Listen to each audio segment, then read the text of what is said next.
Let's see. This is a recording of a reading of a story by Truman Capote. The title of the story is A Christmas Memory.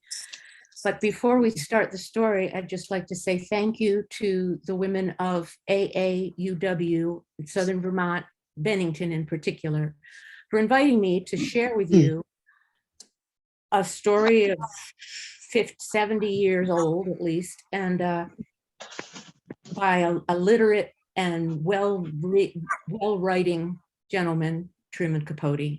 So these are members, if anybody's looking at this in the future, you're listening to the voices of members of the American Association University Women taking turns reading the story. And first up will be Carolyn. I'll do the title. A Christmas Memory by Truman Capote. Imagine a morning in late November, a coming of winter morning more than 20 years ago. Consider the kitchen of a spreading old house in a country town. A great black stove is its with two rocking chairs placed in front of it. Just today, the fireplace commenced its seasonal roar. Claudia. A woman with shorn white hair is standing at the kitchen window. She is wearing tennis shoes and a shapeless gray sweater over a summery calico dress. She is small and sprightly, like a bantam hen, but due to a long youthful illness, her shoulders are pitifully hunched. Her face is remarkable, not unlike Lincoln's, craggy like that, and tinted by sun and wind, but it's delicate too, finely boned, and her eyes are sherry colored and timid. Oh my, she explains, her breath smoking the window pane. It's fruitcake weather. Continue. Dawn? Oh. It's missing. It's my fault. It's missing asterisks. The person to whom she is speaking is myself. I'm 7. She is 60-something. We are cousins. We are cousins, very distant ones. And we have all lived together, well, as long as I can remember. Other people inhabit the house, relatives, and though they have power over us and frequently make us cry, we're not, on the whole, too much aware of them. We are each other's best friend. She calls me Buddy, in memory of a boy who was formerly her best friend. The other Buddy died in the 1880s when she was still a child. She is still a child. I knew it before I got out of bed, she says, turning away from the window with a purposeful excitement in her eyes. The courthouse bells sounded so cold and clear, and there were no birds singing. They've gone to warmer country. Yes, indeed. Oh, Buddy, stop stuffing biscuits and fetch our buggy. Help me find my hat. We've got 30 cakes to bake. Judy K. Judy Niffen.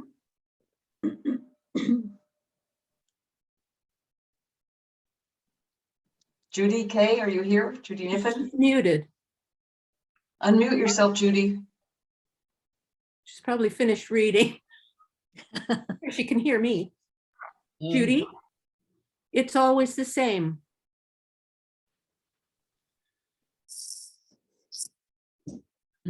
Can't hear it. I can't hear it. Next up is Judy M. Should we go on? Okay. It's always the same. A morning arrives in November, and my friend, as though officially inaugurating the Christmas time of year that exhilarates her imagination and fuels the blaze of her heart, announces, "It's fruitcake weather. Fetch your buggy. Help me find my hat." Marianne. Julie. The hat is found. Apologies, Marianne, wait for me. I let myself out of the You're doing a great job. I don't want your The hat is found, a straw cartwheel corsaged with faded velvet roses. It once belonged to a more fashionable relative. Together we guide our buggy, a dilapidated baby carriage, out to the garden and into a grove of pecan trees. The buggy is mine. That is, it was bought for me when I was born. It is made of wicker, rather unraveled, and the wheels wobble like a drunkard's legs, but it is a faithful object. Springtimes we take it to the woods and fill it with flowers, herbs, wild fern for our porch pots. In the summer, we pile it up with picnic paraphernalia and sugarcane fishing poles and roll it down to the edge of a creek. It has its winter uses too, as a truck for hauling firewood from the yard to the kitchen, as a warm bed for Queenie, our tough little orange and white rat terrier who has survived distemper and 2 rattlesnake bites. Queenie is trotting beside it now. 3 hours later, we are back in the kitchen hauling a heaping buggy load of windfall pecans. Our backs hurt from gathering them, how hard they were to find, the main crop having been shaken off the trees and sold by the orchard's owners, who are not us. How hard to find among the concealing leaves, the frosted, deceiving grass. Crackle, a cheery crunch, scraps of miniature thunder sound as the shells collapse, and the golden mound of sweet, oily ivory meat mounts in the milk glass bowl. Queenie begs to taste, and now and again my friend sneaks her a mite, though insisting we deprived ourselves. We mustn't, buddy. If we start, we won't stop. And there's scarcely enough, there is, for 30 cakes. The kitchen is growing dark. Dusk turns the window into a mirror. Our reflections mingle with the rising moon as we work by the fireside in the firelight. At last, when the moon is quite high, we toss the final hull into the fire and with joined sighs, watch it catch flame. The buggy is empty. The bowl is brimful. We eat our supper, cold biscuits, bacon, blackberry jam, and discuss tomorrow. Tomorrow, the kind of work I like best begins. Buying. Cherries and citron, ginger and vanilla and canned Hawaiian pineapple, rinds and raisins and walnuts and whiskey and oh, so much flour and butter and so many eggs and spices and flavorings. We'll need a pony to pull the buggy home.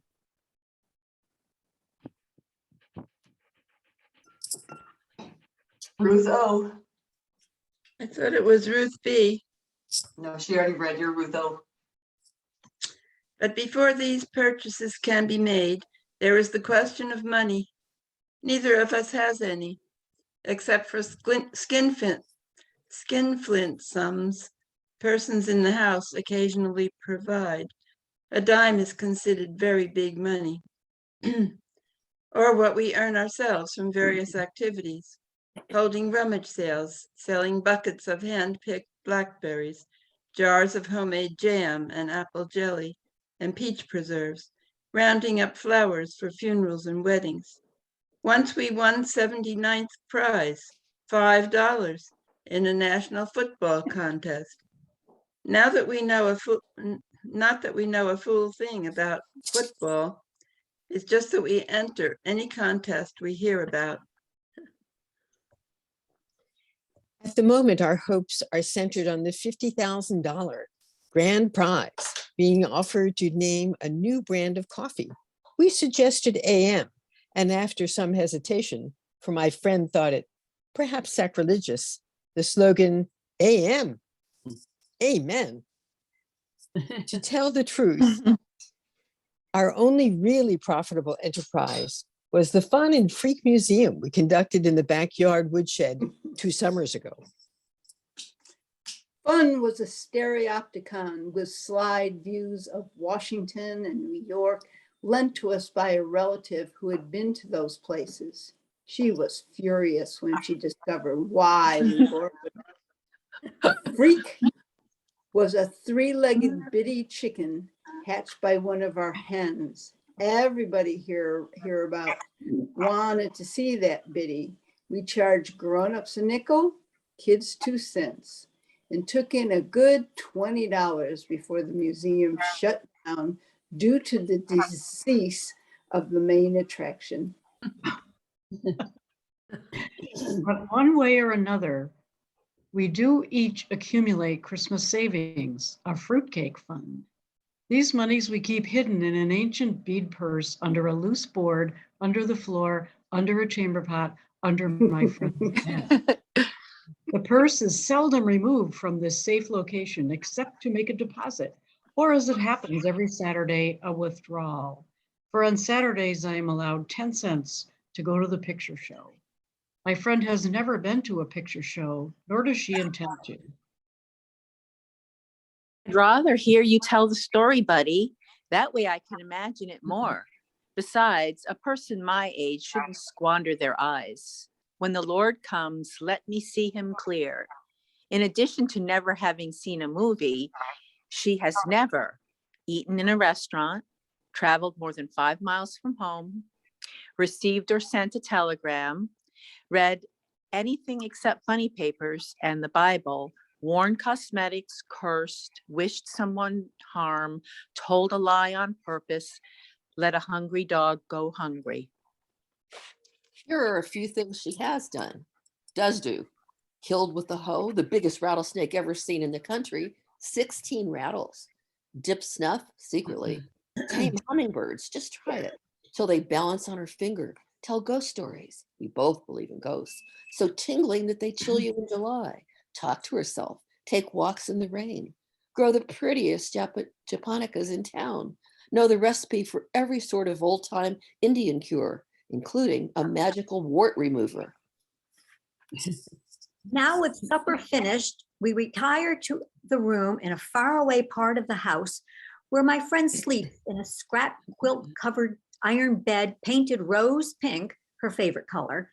Silently wallowing in the pleasures of conspiracy, we take the bead purse from its secret place and spill its contents on the scrap quilt. Dollar bills tightly rolled and green as May buds.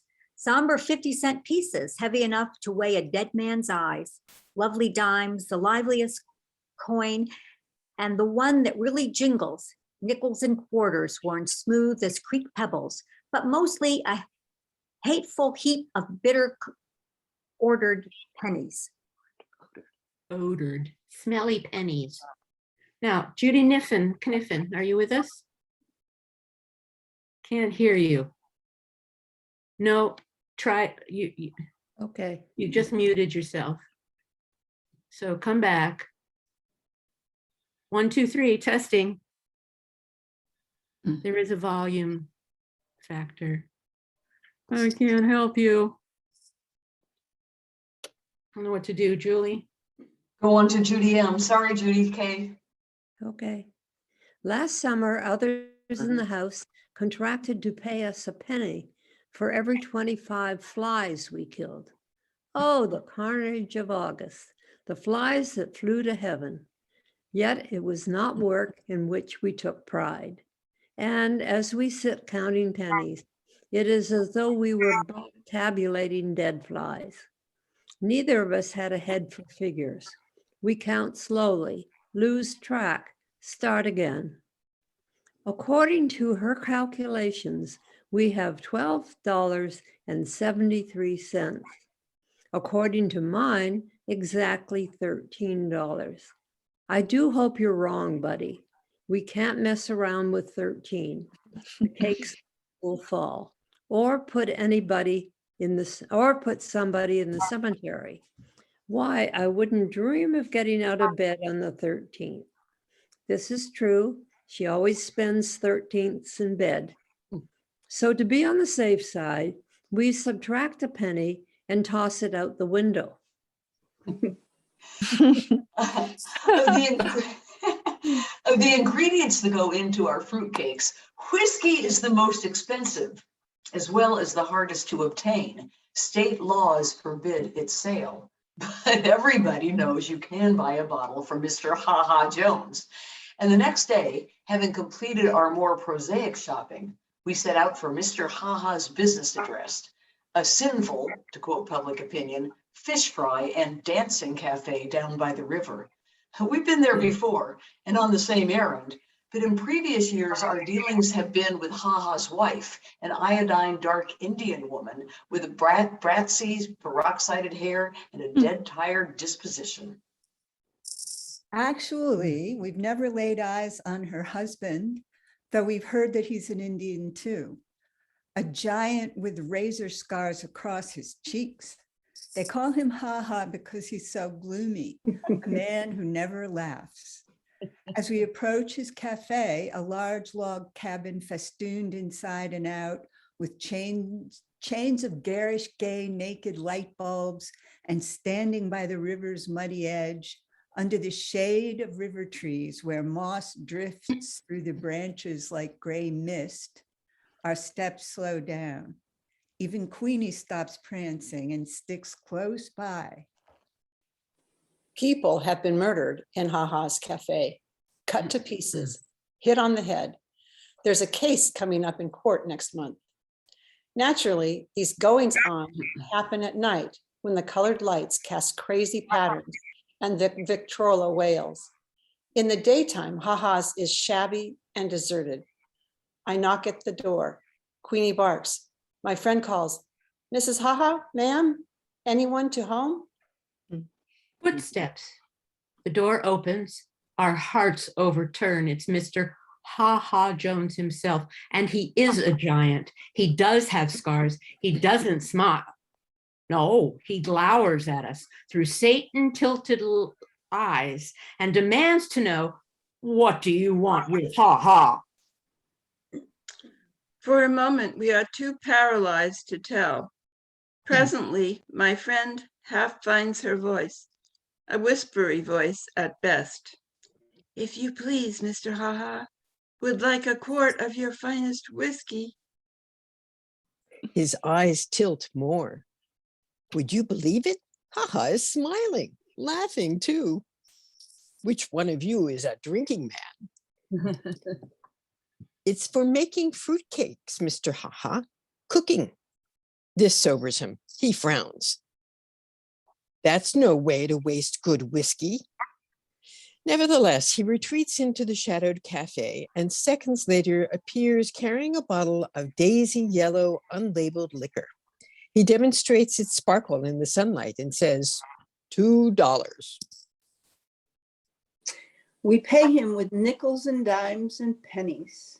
Suddenly, jangling the coins in his hand like a fistful of dice, his face softens. Tell you what, he proposes, pouring the money back into our bead purse. Just send me one of them fruitcakes instead. Well, my friend remarks on the way home, there's a lovely man. We'll put in an extra cup of raisins in his cake. The black stove, stoked with firewood, glows like a lighted pumpkin. Egg beaters whirl, spoons spin around in bowls of butter and sugar. Vanilla sweetens the air, ginger spices it, melting. Nose-tingling odors saturate the kitchen, suffuse the house, drift out to the world on puffs of chimney smoke. In 4 days, our work is done. 31 cakes, dampened with whiskey, bask on windowsills and shelves. What happened? Did we miss Carolyn and Claudia? Can we go with Carolyn next and then Claudia and then Jackie? Okay. Who are they for? Friends, not necessarily neighbor friends. Indeed, the larger share are intended for persons we've met maybe once, perhaps not at all.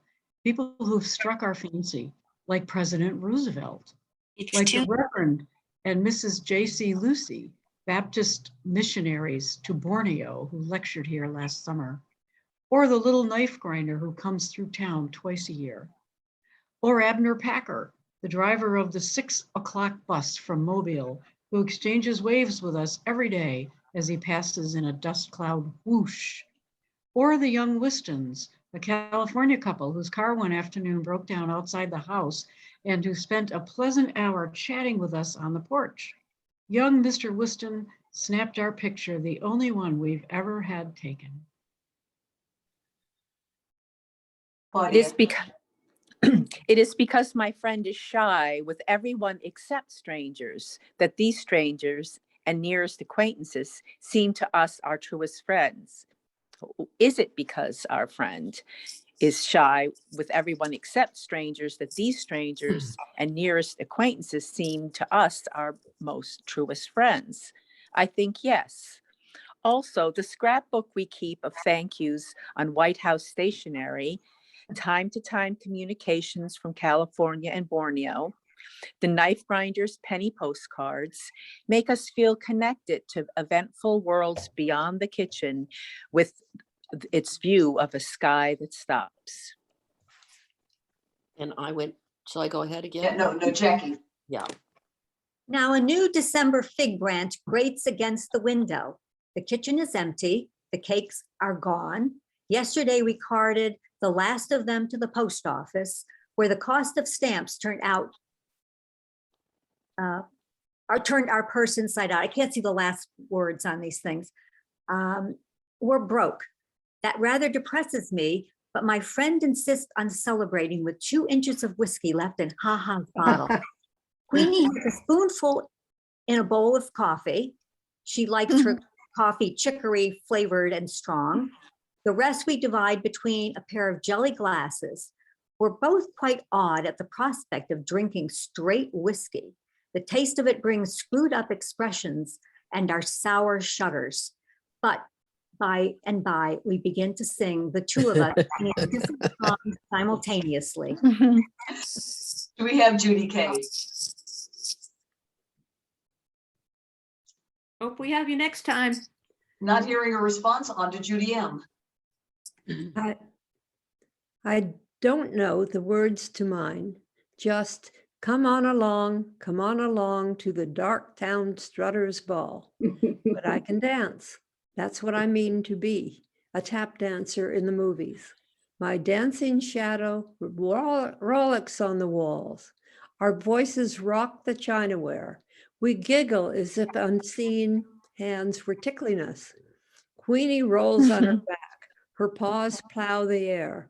Something like a grin stretches her black lips. Inside myself, I feel warm and sparky as those crumbling logs, carefree as the wind in the chimney. My friend waltzes around the stove, the hem of her poor calico skirt pinched between her fingers as though it were a party dress. Show me the way to go home, she sings, her tennis shoes squeaking on the floor. Show me the way to go home. Enter 2 relatives, very angry, poked with eyes that scold, tongues that scald.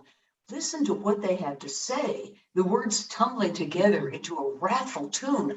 A child of 7, whiskey on his breath. Are you out of your mind? Feeding a child of 7 must be loony.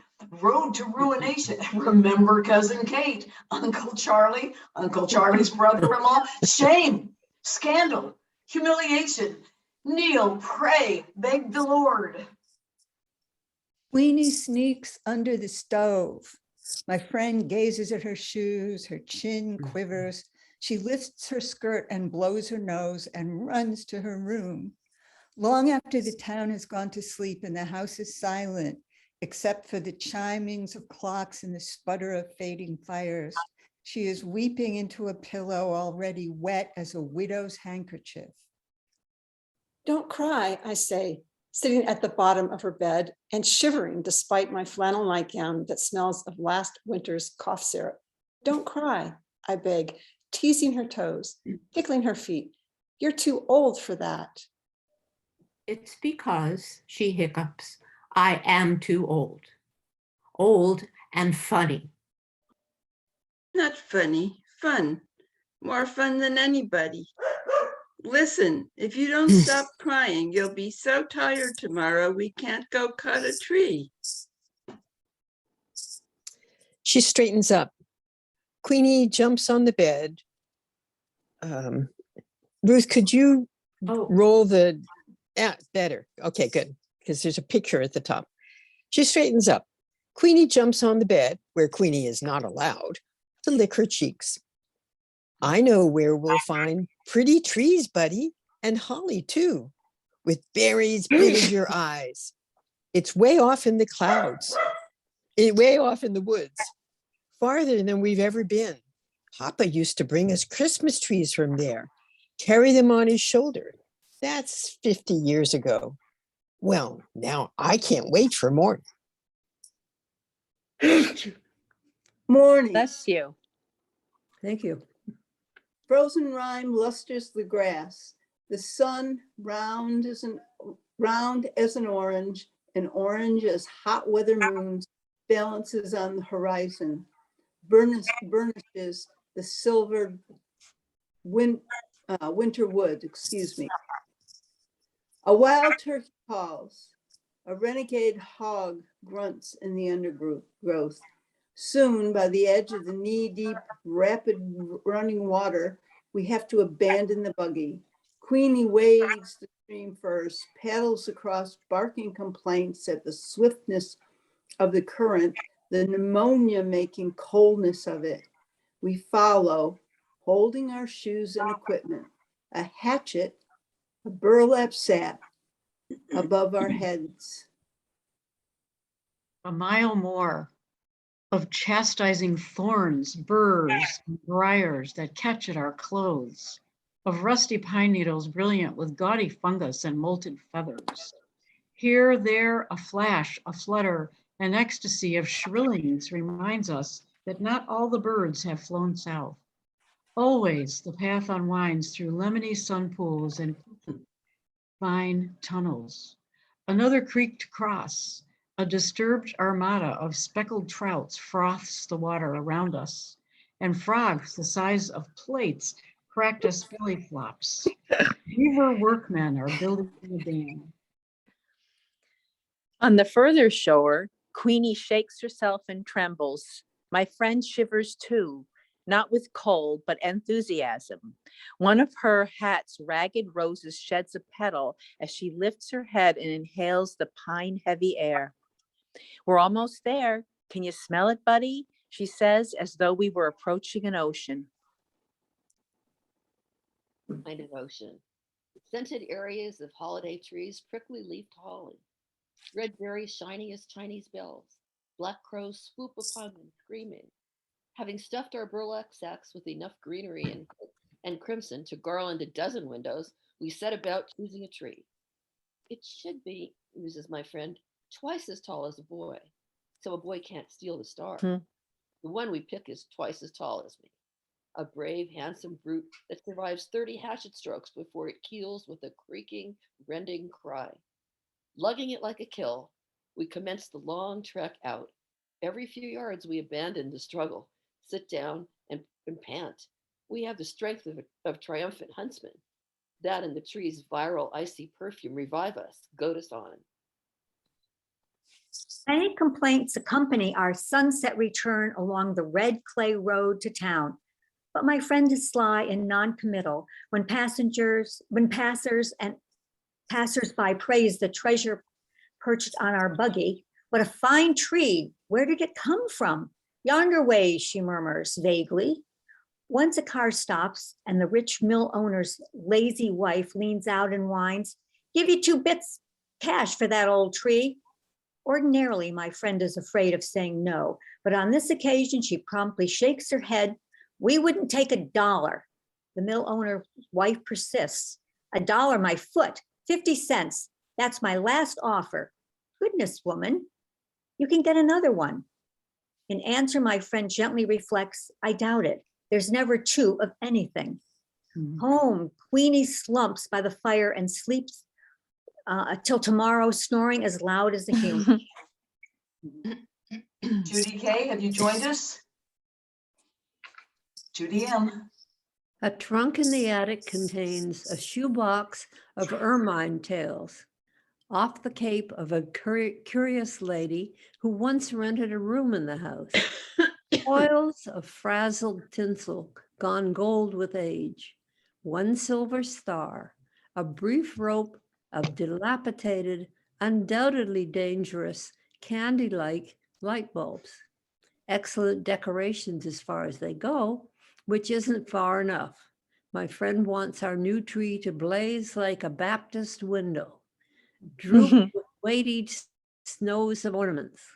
But we can't afford the made in Japan splendors at the 5 and dime store. So we do what we've always done, sit for days at the kitchen table with scissors and crayons and stacks of colored paper. I make sketches and my friend cuts them out. Lots of cats, fish too, because they are easy to draw, some apples, some watermelons, a few winged angels devised from saved up sheets of Hershey bar tinfoil. We use safety pins to attach these creations to the tree. As a final touch, we sprinkle the branches with shredded cotton, picked in August for this purpose. My friend, surveying the effect, clasped her hands together. Now, honest buddy, doesn't it look good enough to eat? Queenie tries to eat an angel.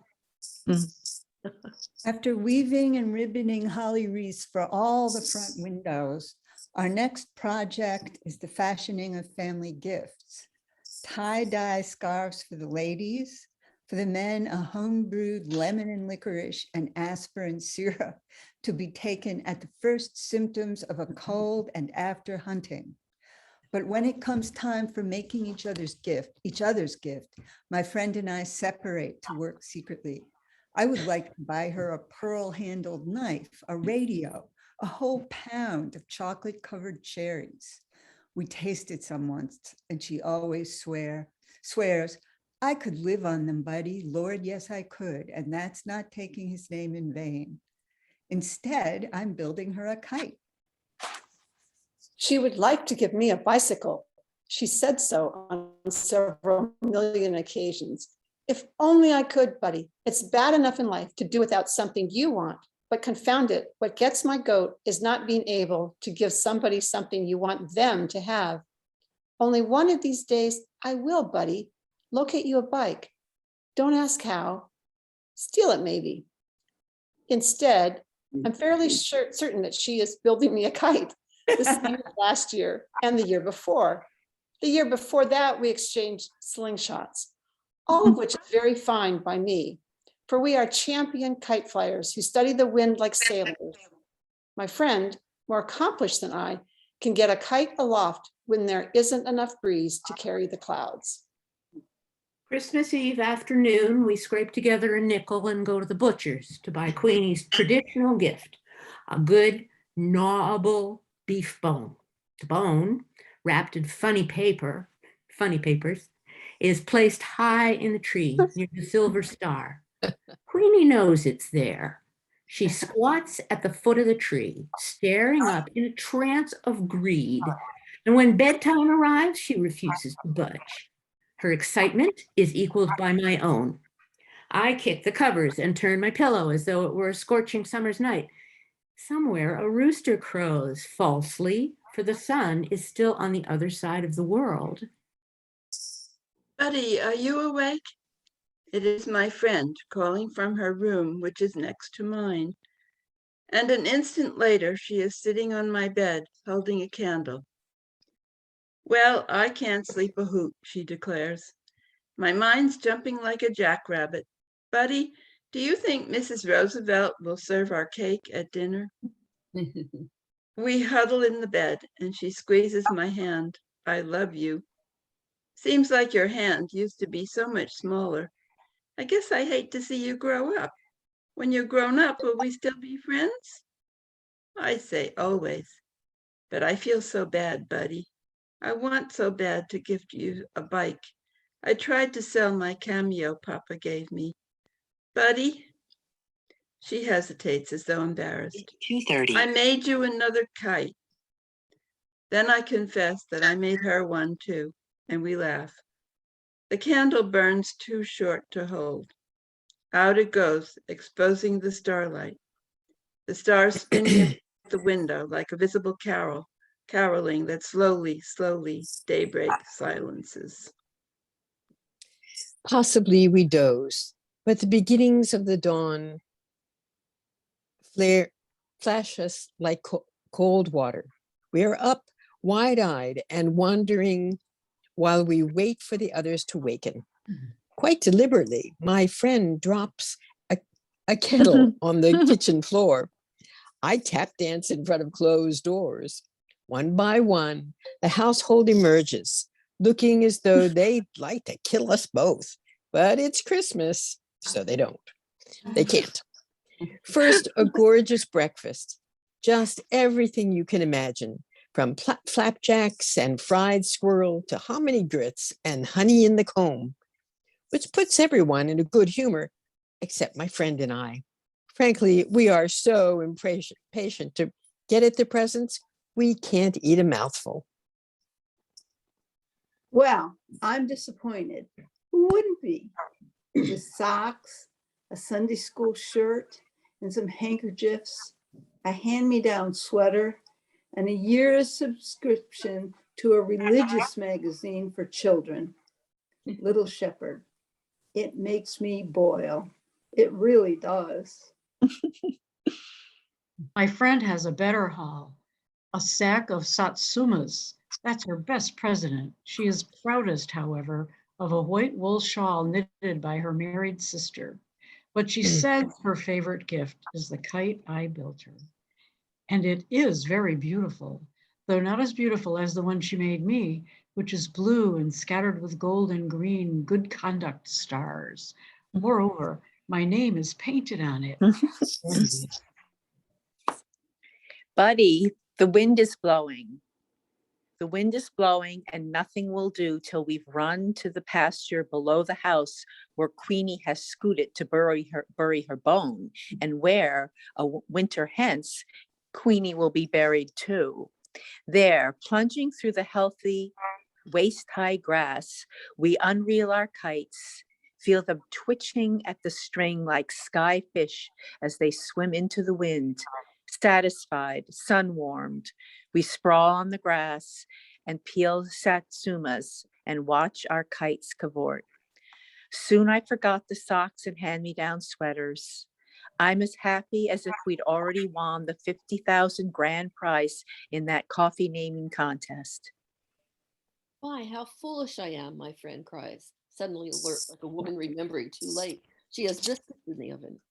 You know what I've always thought? She asked in a tone of discovery and not smiling at me but a point beyond. I've always thought a body would have to be sick and dying before they saw the Lord. And I imagined that when he came, it would be like looking at a Baptist window, prettiest colored glass with the sun pouring through, such a shine you don't know it's getting dark. And it's being a comfort to think of that shine taking away all the spooky feeling. But I'll wager it never happens. I'll wager at the very end, a body realizes the Lord has already shown himself, that things as they are, her hand circles in a gesture that gathers clouds and kites and grass, and Queenie pawing earth over her house. Just what they've seen was seeing him. As for me, I could leave the world with today in my eyes. This is our last Christmas together. Life separates us. Those who knew best decided that I belonged in a military school. And so following a miserable succession of bugle-blowing prisons, grim reveilles, ridden summer camps, I have a new home too, but it doesn't count. Home is where my friend is, and there I never go. Judy M.